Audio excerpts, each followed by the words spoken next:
Ladies and gentlemen, what's going on? Gamecock Chuck is here. Hey, we're going to do a recap of last weekend's game between the Gamecocks and Georgia State, and then follow that up with a preview and prediction video of the South Carolina Gamecocks as they go on the road to take on number 16, Arkansas. Let's go.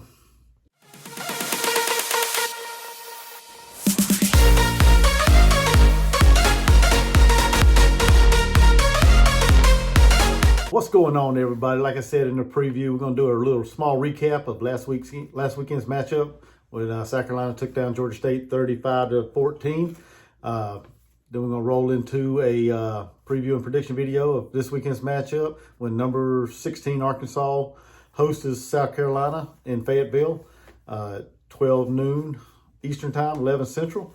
But before we go into all that stuff, I need you to help me out here. Like, share, and comment on this video, and also do this one thing: subscribe to my channel. I need my channel to grow. You guys can help me out by doing that. So I encourage you to subscribe to this channel if you haven't already subscribed, and encourage your friends to do it as well. Let's get into it. Last weekend, South Carolina was at home to open the season. They took on Georgia State, a very decent team from the Sun Belt Conference.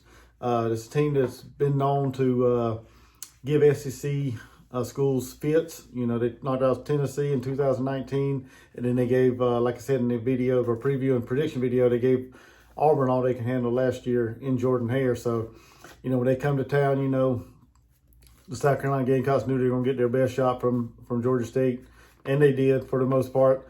South Carolina was able to Beamer Ball was able to come back this year with 2 blocked punts that was returned for touchdowns, as well as, 2 50-yard field goals, 50-plus yard field goals from the Gamecock kickers, which that's something I don't believe I've ever seen watching any games. So it was good to see the Gamecocks, have a kicker that can connect from that distance. The punting game was spectacular as well. Kai Kroger had a 79-yard punt. So overall, great special teams performance by the Gamecocks. Offensively, Spencer Rattler, he had a decent day. Not anything to wow anybody over, but he had 2 interceptions. One that was a high ball, ball that was thrown high to Amarian Brown, and then the second one was just a bonehead mistake by him. He could have ran the ball, picked up the 2 yards, got a first down, but he tried to squeeze in a window that wasn't there and got picked off. So, outside of them 2 plays, he played pretty decent. Offensive line still not giving him enough time. Didn't open up enough holes for the running backs. Didn't have a very explosive running game like I was hoping to. But that is Georgia State's bread and butter. Stopping the run. So they crowded the line and they shut us down for the most part in the running game. Jalen Brooks had a spectacular game. He had 4 catches for 88 yards. He was leading receiver. Marshawn Lloyd caught the lone touchdown. He also rushed for a touchdown as well. So, good job by Marshawn. Defense, hats off to the linebacker core. That was one area that I thought that was a concern for the Gamecocks, but they stepped up and they played real well. Mo Kaba, Brad Johnson, Debo Williams, Gilbert Edmond, all them guys played fantastic. They played a great game. Safety Nick Emanwari, he came in there when R.J. Roderick got hurt, and he played solid. He put in a solid performance as well. So overall, great job from the linebacker core and the safeties and the secondary. The defensive line, they gave up a good bit of yards. I think it was like 200 yards on the ground. But that's Georgia State's bread and butter offensively is running the ball. So they were a top 10 team last year for a reason. That's something they, pride themselves on doing. So, but like I said, overall it wasn't a bad game from the Gamecocks. We got the win, moving on to Arkansas this week. So looking forward to that tough matchup on the road. Like I said, we're going into Fayetteville for a noon kickoff, which is 11 o'clock. Central Time kickoff because of the time difference. So the Gamecocks better be ready to go in this matchup because it's going to be an early morning for them. And looking forward to to the matchup between the Gamecocks and the Razorbacks. You know, in this matchup, Arkansas is an 8.5-point favorite, and according to the ESPN FPI, you know, Arkansas is a 74% chance of winning, which leaves the Gamecocks with a 26% chance of winning. So, you know, some of the key players for Arkansas, you know, they're led by a very explosive and dynamic quarterback in KJ Jefferson. You know, he put up like 223 yards, 3 touchdowns last weekend, and he also ran for a score. You know, the guy, he's very explosive. He can make things happen with his legs or with his arms. So, you know, we got to be able to contain him. You know, we can't give up the edge on him, because he can get around and get going in a hurry, because he's very elusive and very fast. So, the defense, we need to set the edge and hold it, and the linebackers got to play like they did last week and just contain him and keep him in the pocket. And I think that gives the Gamecocks a good opportunity to win as far as that. Another key player for them, you know, they got the running back, Raheem Sanders, and you know, he led the way last week with over 100 yards rushing. Explosive back, good guy, good player. So we got to contain him as well. They also have tight end Trey Knox and wide receiver Jaden Hazelwood. You know, he's transferred from Oklahoma to come in this year. So, you know, he's got some playing experience and playing time with Rattler and everything. So, should be interesting to see that kind of storyline develop there, you know, between Rattler and Hasolwood or whatever. But as far as the defensive side of the ball, you know, Arkansas last week, they gave up over 400 yards of offense to Cincinnati. Give up that kind of yardage, you know, it gives the Gamecocks an opportunity to come in here thinking that they can put up some yardage as well. You know, as far as the defense, they were led by Bumper Poole.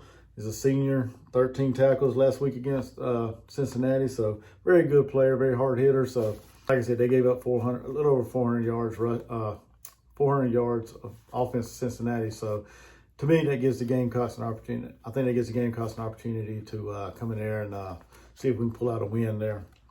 You know, Arkansas, you know, as a team, Arkansas returns 10 starters, 6 on offense and 4 on defense. So that goes to show you that they're more experienced on the offensive side of the ball than they are the defensive side. So if our defense can lock down Arkansas's offense, then it gives us a very, very good chance of pulling off the upset.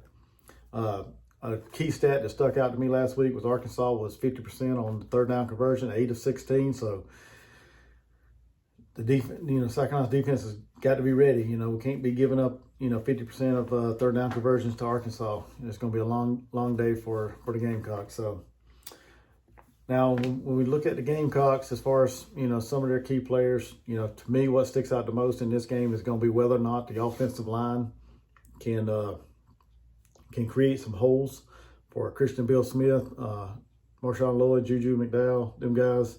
You know, we got to start opening up some holes and